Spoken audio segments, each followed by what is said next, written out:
Ronda Rousey a enfin révélé les raisons pour lesquelles elle a quitté la WWE. You know, you never got me. This is bullshit. The referees are all in your pocket. Et il ne s'agit pas des raisons qui ont fait la une des journaux. Elle parle de valeurs plutôt que de projecteurs, Rethink having a natural labor. That's how painful it was. de santé plutôt que de battage médiatique et d'une carrière qui avait besoin d'un rythme différent. Voici pourquoi elle s'est retirée lorsque la scène était la plus brillante. Ronda Rousey a débarqué dans le catch professionnel comme un orage dans une ferme tranquille. Après avoir dominé le judo et l'UFC, elle a signé avec la WWE au début de l'année 2018 et s'est présentée au Royal Rumble avec ce bruit familier. Les fans ont scandé son nom, la société a placardé son visage sur les affiches et elle a rapidement remporté le titre féminin de Réo. Ce premier parcours a duré environ 14 mois et à la fin, elle avait été la tête d'affiche de WrestleMania en avril 2019, un moment historique pour le catch féminin. Mais quelques semaines plus tard, elle a disparu du ring, jusqu'en 2022. Lorsqu'elle est revenue, elle a travaillé pendant 1 an et demi avant de tirer sa révérence à nouveau. Ces deux départs ont alimenté les spéculations et les débats interminables sur les forums de discussion. Voici ce qu'il en est. Rousey n'a pas disparu à cause d'une simple décision scénaristique ou d'une blessure à la cheville. Elle s'est retirée parce que les exigences de la vie réelle d'une star de la WWE entraient en conflit avec ses priorités et elle a fini par rompre les ponts avec la structure de pouvoir de la société. Ses commentaires et ses écrits donnent une vision franche des raisons de son départ et des raisons pour lesquelles elle n'a pas regardé en arrière. La WWE présente ses athlètes comme des super-héros plus grands que nature, mais en coulisses, ils voyagent jusqu'à 200 jours par an pour la télévision, des événements en direct et des spectacles à domicile. Dans le podcast Wild Ride de Steve O du 11 avril 2020, Rousey a décrit le rythme comme brutal. Elle a déclaré qu'elle était presque à plein temps parce que j'étais sur la route 200 jours par an et s'est demandé ce qu'elle ferait si elle ne pouvait pas passer ce temps avec sa famille. Elle n'a pas jeté l'opprobre sur le vestiaire. Au contraire, elle a dit que le travail lui-même était amusant. Le problème, ce sont les fans. Dans cette même interview, elle a déclaré que le public était sacrément ingrat et qu'elle n'avait pas envie de consacrer mon temps et mon énergie à une bande de putains de fans ingrats qui ne m'apprécient même pas. Selon elle, les voyages et les douleurs constantes n'en valèrent la peine que si elle appréciait les réactions. The worst. Like, it made me rethink having a natural labor. That's how painful it was. Une partie du public l'ayant huée à la fin de son parcours en 2019, elle a décidé que cela ne valait pas la peine de sacrifier le temps passé en famille. Les critiques ont soutenu que ses commentaires sur les fans étaient une promotion de talent dans le personnage, mais elle a précisé qu'il s'agissait de remarques sur les tirs. Sports Illustrated et CBS Sports ont noté que Ronda a dit à Steve O qu'elle ne reviendrait qu'à temps partiel pour les grands matchs et qu'elle ne travaillerait plus jamais à plein temps. Elle a maintenu cette position tout au long de ses interviews après la WWE. À première vue, cela ressemble à de l'aigreur, mais ce sentiment est lié à sa vie en dehors du ring. Ronda a épousé le poids lourd de l'UFC Travis Browne en 2017. Le couple a parlé ouvertement de son désir d'avoir des enfants. En décembre 2019, elle a déclaré au magazine People qu'elle devait accorder toute son attention à sa famille et qu'elle ne voulait pas prendre le temps de télévision d'autres femmes. « Je respecte chacune de ces femmes », a-t-elle déclaré, notant que la division faisait des choses étonnantes. Elle a ajouté qu'elle ne voulait pas leur voler leur temps. En d'autres termes, il ne s'agissait pas seulement d'une pause dans le catch, mais d'une décision de vie. The Independent a rapporté qu'elle avait été opérée d'une main cassée juste après WrestleMania 35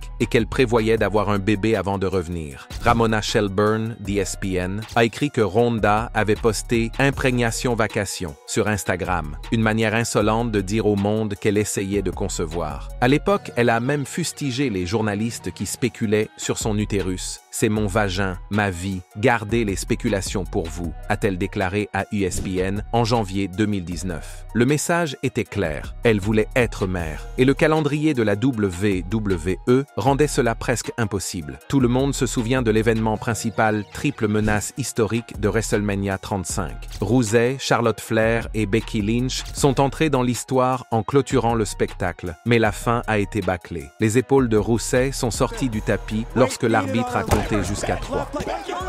Shoulders down! Shoulders down! Pendant des années, elle était restée silencieuse, laissant les fans se disputer pour savoir s'il s'agissait d'une erreur ou si cela faisait partie du plan. En août 2024, elle a finalement tiré le rideau. Dans une interview accordée à Chris Van Vliet, elle a déclaré que la WWE avait tout organisé la veille. Elle affirme que les 3 femmes n'ont pas eu le temps de répéter et qu'elles sont entrées dans le match à froid. Elle pensait que ses épaules n'étaient pas abaissées et voulait utiliser le pain raté pour construire un match en simple avec Becky Lynch, mais la direction a refusé. The singles between me and Becky that everybody wanted, that got taken away, and Pour elle, cette planification bâclée incarne le processus créatif chaotique de la WWE. Et elle s'offusque encore de la façon dont une construction d'1 an a été sapée par un scénario de dernière seconde. Ce fiasco préfigurait également les frustrations créatives qui allaient caractériser sa seconde carrière. La pause de Rousey a duré plus longtemps que prévu. Elle a accouché de sa fille en 2021 et est revenue au Royal Rumble de 2022, remportant le match et se qualifiant pour WrestleMania. La WWE la positionne à nouveau comme une star majeure, mais quelque chose semble différent. Lors des interviews à l'écran, elle semble moins engagée et les rumeurs font état de tensions en coulisses. Elle a remporté le titre de championne de SmackDown et a travaillé avec Charlotte Flair, Liv Morgan et Shotzi. Mais à SummerSlam 2023, elle s'est retrouvée dans un match étrangement organisé selon les règles du MMA avec son amie de longue date, Shayna Baszler. Le combat a été dur et abrupt, Baszler l'emportant par KO technique. Le lendemain, Rousey disparaît de la télévision de la WWE. Lors du podcast avec Van Vliet, elle a confirmé que ce match était son chant du cygne. Elle a déclaré qu'elle ne voulait pas faire subir à ses enfants la vie sur la route ou l'anxiété de scénarios constamment réécrits. Pour comprendre son second départ, vous devez regarder au-delà du ring et dans le moteur créatif de la WWE. Rousey l'a décrit comme un sketch en direct sans scénario. Ils vous donnent un scénario et vous le négociez jusqu'à la dernière seconde, puis le spectacle commence, a-t-elle déclaré à Van Vliet. Pour une femme connue pour sa préparation intense, ce chaos était exaspérant. Elle a déclaré que son anxiété montait en flèche parce qu'elle ne savait jamais ce qui allait se passer avant d'avoir franchi le rideau. Elle a également déclaré qu'elle ne se souciait pas de ce que pensait Vince McMahon. Elle savait quand ses matchs étaient bons et n'avait pas besoin de son approbation. Ce ne sont pas les paroles de quelqu'un qui cherche à obtenir une augmentation de salaire. Ce sont les mots d'une athlète qui se sentait étouffée et sous-estimée. Plus tard dans l'interview, Ronda a comparé le processus à une marche à travers les marais de la tristesse pour arriver à l'arène. Elle a déclaré que Shayna Baszler et elle-même voulaient livrer un grand combat, mais qu'elles se battaient contre la direction, pas l'une contre l'autre. Ces griefs ne s'arrêtent pas à la logistique créative. Dans ses mémoires Our Fight, Ronda a fait une critique cinglante de la culture de la WWE. Selon une critique de Slam Wrestling, elle a écrit que le sexisme de la compagnie est fondamental. Elle a rappelé que la division des divas n'avait droit qu'à 30 secondes de télévision avant le mouvement Jedi Give Divas a Chance et a déclaré que les catcheuses étaient jugées sur leur baisabilité par les dirigeants. Elle a décrit la WWE comme un fief dirigé par Vince McMahon, où les scénarios sont livrés le jour de l'enregistrement et réécrits plusieurs fois pour satisfaire ses impulsions. Elle a déclaré que l'équipe créative était composée d'hommes incompétents qui remettaient les choses à plus tard et manquaient de respect pour les femmes. Elle s'en prend directement à John Laurinaitis, affirmant qu'il sélectionne les femmes en fonction de leur attrait. Elle a également accusé Bruce Prichard de favoriser les pires instincts de McMahon. Ces affirmations dressent le portrait d'un environnement dans lequel Ronda estimait que sa valeur en tant qu'athlète et conteuse d'histoire était diminuée par des attitudes dépassées et une direction chaotique. Dans le même ordre d'idées, elle n'a pas mâché ses mots lorsqu'elle a évoqué sa relation avec le pouvoir en place en 2024. Dans un récapitulatif no DQ de son interview avec Chris Van Vliet, elle a déclaré que Vince McMahon, Laurinaitis et Prichard pouvaient tous aller se faire voir. Pour quiconque est habitué au langage aseptisé des communiqués de presse de la WWE, ces commentaires ont fait l'effet d'une bombe sur le pas de la porte de l'entreprise. Le langage est peut-être cru, mais il souligne à quel point elle s'est sentie personnellement trahie. Bien que certains fans aient considéré ces commentaires comme des diatribes amères, ils s'inscrivent dans le thème plus large de son livre, à savoir la stagnation créative. Elle a contrasté ses expériences négatives avec les louanges qu'elle a faites à Paul Heyman. Dans une interview accordée à Sports Illustrated, elle a remercié Heyman d'avoir reconnu sa créativité. Elle a déclaré qu'il l'encourageait à écrire ses propres promos et lui demandait ce qu'elle voulait que son segment soit. Le mentorat de Heyman l'a confortée dans l'idée qu'elle pouvait apporter plus que ce que le script lui dictait. Ce contraste, le fait de se sentir responsabilisée par un producteur de confiance tout en étant étouffée par le système dans son ensemble, explique pourquoi elle a finalement choisi de s'en aller. La santé a également joué un rôle dans son départ. Le 21 mars 2024, Rhonda a animé une session Instagram Live, au cours de laquelle elle a révélé qu'elle avait un long passé de commotion cérébrale. Elle a déclaré avoir subi des commotions cérébrales en judo et a dû garder le silence à ce sujet de peur que les adversaires ne ciblent sa tête. Elle a également admis « C'est essentiellement la raison pour laquelle j'ai dû prendre ma retraite ». ESPN rapporte qu'elle a expliqué que les commotions cérébrales ont écourté sa carrière de combattante et qu'elle a dû les cacher parce que le fait de les reconnaître aurait fait d'elle une cible. Bien qu'elle n'ait pas explicitement lié ces commotions à sa décision de quitter la WWE en 2023, le moment de cette confession et ses commentaires sur le fait qu'elle ne voulait pas être sur la route avec des enfants suggèrent que les problèmes de santé ont joué un rôle. Le MMA est connu pour ses commotions cérébrales, mais le catch professionnel comporte également des risques. Le calendrier des déplacements, les endroits à haut risque et le temps de récupération limité pourraient exacerber les problèmes existants. Lorsqu'elle a déclaré à MMA Fighting en juin 2024 qu'elle avait mis fin au chapitre WWE, elle a mentionné qu'elle souhaitait agrandir sa famille et a déclaré qu'elle n'envisagerait que des spectacles indépendants parce qu'ils offrent plus de liberté créative et de temps pour répéter. Cette déclaration fait le lien entre ses priorités, la famille, la santé et le contrôle créatif. On ne peut pas parler du départ de Rhonda sans reconnaître le rôle des fans. Au plus fort de sa première carrière, la foule a commencé à se détourner d'elle. De nombreux fans préféraient le personnage d'anti-héroïne de Becky Lynch et la légitimité de Rhonda en tant qu'outsider menaçait de prendre le dessus sur le talent local. Lorsque Rhonda se plaignait des fans ingrats, certains y voyaient un comportement de heel. D'autres y ont vu une athlète habituée à être célébrée, mais qui trouvait les fans de catch professionnels inconstants. Depuis, elle a expliqué que ses commentaires étaient sincères. Elle a dit qu'elle en avait assez de se sacrifier pour un public qui la conspuait à cause des intrigues kayfabe, plutôt qu'à cause de sa performance. L'idée d'être conspuée pour avoir fait ce qu'on lui demandait lui déplaisait. Combinée à son désir de fonder une famille, la frustration l'a poussée vers la sortie en 2019. Elle avait donné à la société un événement principal, historique, et, dans son esprit, les fans se plaignaient toujours. Il est révélateur que dans les interviews ultérieures, elle parle rarement des fans. Ses critiques se concentrent presque entièrement sur la direction et l'équipe créative. Ce changement suggère qu'elle voit la racine de ses problèmes dans la façon dont la WWE l'a traitée plutôt que dans la réaction du public.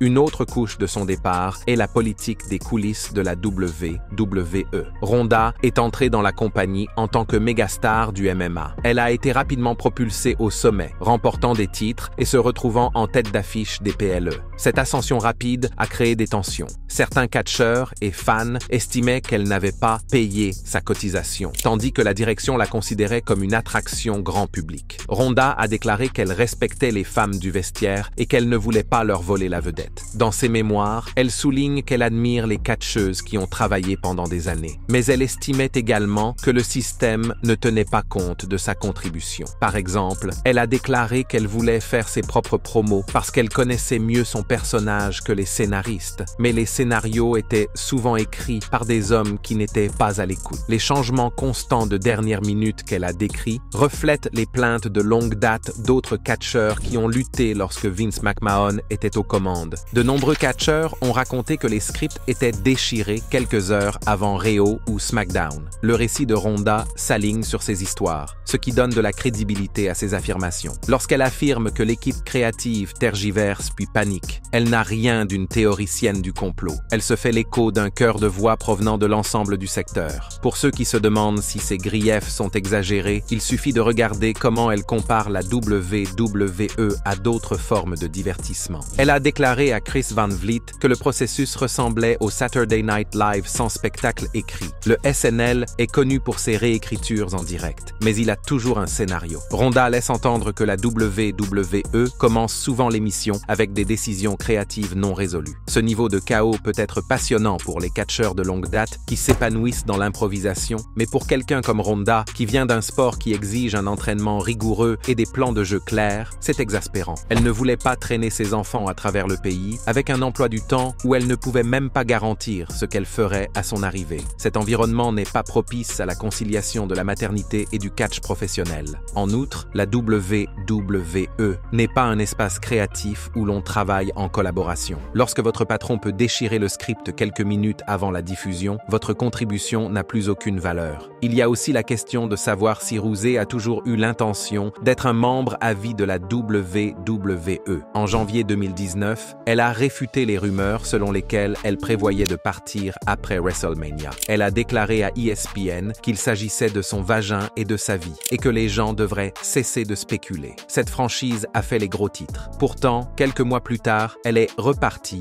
s'est fait opérer de la main et a commencé à essayer d'avoir un enfant. Lorsqu'elle est revenue en 2022, elle n'était manifestement pas là pour le long terme. Elle considérait la WWE comme une activité secondaire lucrative plutôt que comme sa carrière principale. Au cours de sa seconde carrière, elle a souvent posté des photos et des vidéos de chez elle, montrant le temps qu'elle passait avec sa fille. Lorsqu'elle a perdu contre Shayna Baszler à SummerSlam 2023, elle n'est pas partie en claquant la porte. Elle a tranquillement rempli ses engagements et est rentrée chez elle. En juin 2024, elle a déclaré à MMA Fighting qu'elle ne lutterait plus que dans des spectacles indépendants locaux parce qu'ils offrent une plus grande liberté de création et lui permettent de répéter correctement. Cette déclaration laisse entendre qu'elle accorde plus d'importance à la satisfaction artistique qu'à l'exposition mondiale que peut lui offrir la WWE. Pour une athlète de la trempe de Ronda, être sur la route 200 jours pour un produit qu'elle ne respecte plus n'a pas vraiment de sens. Les théoriciens du complot pourraient prétendre que ces critiques sont dues à l'amertume d'avoir perdu le main event de WrestleMania au profit de Becky Lynch, mais la chronologie ne va pas dans ce sens. Elle a commencé à exprimer ses frustrations alors qu'elle était encore sous contrat. Son livre a été écrit alors qu'elle était encore employée de la WWE. Elle a félicité Triple H et Stephanie McMahon pour leur soutien à la division féminine, mais a critiqué Vince McMahon, John Laurinaitis et Bruce Prichard. Elle a toutefois désigné Paul Heyman comme mentor. Ce mélange d'éloges et de critiques suggère qu'elle ne se contente pas de se défouler parce qu'elle a perdu une décision de booking. Elle critique des problèmes systémiques. La plupart des points qu'elle soulève, si ce n'est tous, sont également repris par d'autres catcheurs. Le mouvement Give Divas a chance, lancé par des fans sur Twitter en 2015, a mis en évidence le fait que les femmes ne disposaient que de quelques secondes de temps à l'écran. Ronda a fait référence à ce moment pour montrer la culture dans laquelle elle est entrée. Quand elle dit que les scripts étaient livrés le jour de l'enregistrement et réécrits plusieurs fois, elle décrit un schéma qui a été rapporté par de nombreux initiés. Qu'en est-il de la rumeur selon laquelle elle serait partie parce qu'elle détestait les fans de catch? Cette phrase a été répétée si souvent qu'elle est devenue une vérité acceptée. Oui, elle a qualifié certains fans d'ingrats. Elle a dit qu'elle ne voulait pas jouer pour des gens qui la huaient après qu'elle ait mis son corps en jeu. Mais dans le même souffle, elle a exprimé sa gratitude pour les femmes avec lesquelles elle a partagé le ring et pour les fans qui ont apprécié son travail. Le commentaire sur les fans ingrats doit être entendu parallèlement à l'éloge qu'elle fait de ses pairs et de ses mentors. Elle s'en prenait à un sous-groupe spécifique de la foule et non à l'ensemble des fans.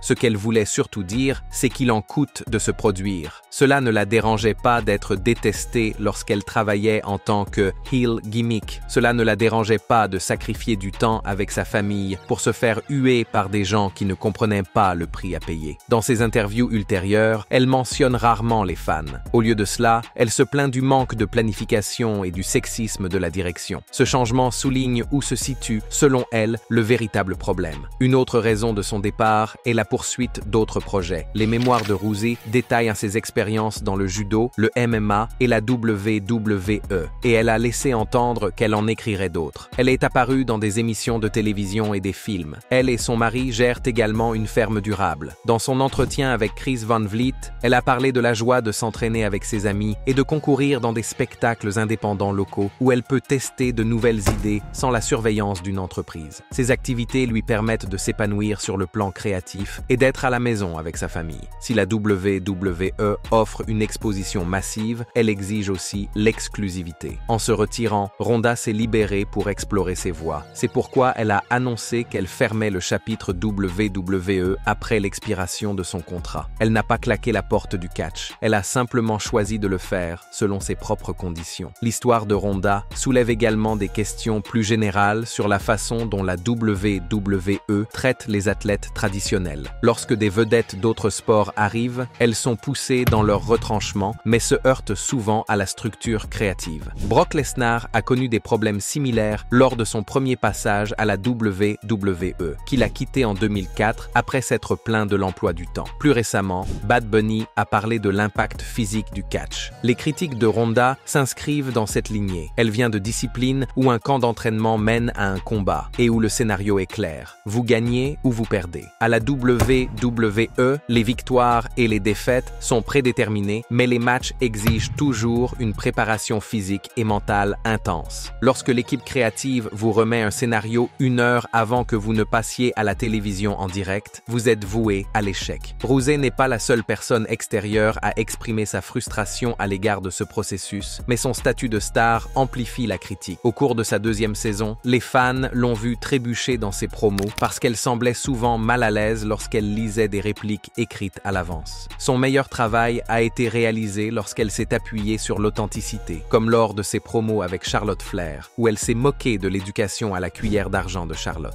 Selon Ronda, ces moments ont été créés lorsque Paul Heyman lui a demandé « Que veux-tu que soit ton film ?» et l'a encouragé à écrire ses propres mots. Cette liberté de création était rare, et lorsqu'elle ne l'avait pas, ses segments en souffraient. Elle a également admis qu'elle n'était pas une actrice naturelle. Elle s'épanouit lorsqu'elle peut parler avec son cœur. La tension entre son authenticité et l'environnement scénarisé de la WWE a donné lieu à une télévision étrange. Cela l'a également amené à apprécier des mentors comme Heyman, tout en éprouvant du ressentiment à l'égard de l'appareil de l'entreprise. Cette dynamique a contribué à son choix de partir à la fin de son contrat. Les révélations de Rousey sur les commotions cérébrales ont ajouté une autre dimension. Elle a déclaré avoir souffert de commotions cérébrales au judo et avoir gardé le silence parce que le fait de les reconnaître aurait fait d'elle une cible. En 2011, l'UFC lui a interdit de donner des coups de poing pendant 6 mois en raison d'une commotion cérébrale. La WWE, comme la plupart des sociétés de catch, ne dispose pas d'un protocole complet en matière de commotion cérébrale. Sachant cela, Ronda a peut-être pris le risque d'aggraver son état. Lorsqu'elle a déclaré à UPI que les commotions cérébrales l'avaient obligée à prendre sa retraite, elle a fait le lien. Elle ne pouvait pas continuer à travailler à un rythme physiquement exigeant tout en élevant un enfant. Même si la WWE lui offrait une satisfaction créative, les risques pour la santé et les déplacements seraient toujours des obstacles. Cela explique peut-être pourquoi elle est prête à lutter dans de petits spectacles indépendants où elle peut contrôler le rythme et l'environnement. Tout au long de sa carrière, Ronda a oscillé entre l'adorer et le détester. Elle a fait irruption dans l'UFC comme une pionnière, avant d'être mise KO par Holly Holm. Elle a rebondi avec une carrière à la WWE qui a marqué l'histoire, avant de partir dans la controverse. Ses critiques à l'égard de la WWE trouvent un écho auprès des catcheurs et des fans qui se plaignent depuis longtemps du traitement réservé aux talents par la société, mais elles ont également irrité les partisans de Vince McMahon. Certains la considèrent comme ingrate, tandis que d'autres la jugent courageuse pour s'être exprimée. Quelle que soit votre position, ces paroles permettent de jeter un coup d'œil derrière le rideau. Ils révèlent une athlète qui privilégie la famille, la santé et l'authenticité à l'argent et à la célébrité. Ils montrent une femme qui est entrée dans le catch en tant que fan et qui en est sortie en tant que critique. Ils révèlent également les défis auxquels sont confrontés les athlètes d'autres sports lorsqu'ils entrent dans l'environnement unique de la WWE. Si l'on se penche sur ces départs, une chose est claire, ils sont le résultat d'une accumulation de frustrations plutôt que d'un incident unique. Le calendrier de voyage implacable et le désir de fonder une famille l'ont poussé vers la sortie en 2019. Le processus créatif chaotique, la culture du sexisme et la microgestion l'ont poussé vers la sortie en 2023. Les commotions cérébrales et les problèmes de santé ont donné le dernier coup de pouce. En cours de route, elle a célébré des mentors comme Paul Heyman et critiqué des dirigeants qu'elle considérait comme nuisibles. Elle a marqué l'histoire sur le ring, mais elle est partie selon ses propres termes. Qu'elle revienne un jour pour un caméo ou qu'elle reste à l'écart pour de bon, son héritage à la WWE est déjà fixé. Une figure figure révolutionnaire qui a essayé de faire plier le système pour qu'il corresponde à ses valeurs et qui s'en est allé quand il ne voulait pas. Que pensez-vous du mandat de Ronda Rousey à la WWE? Faites-nous part de vos impressions dans la section des commentaires. Et avant de partir, n'oubliez pas d'aimer cette vidéo et de vous abonner à Ring Rivals pour ne pas manquer les prochaines.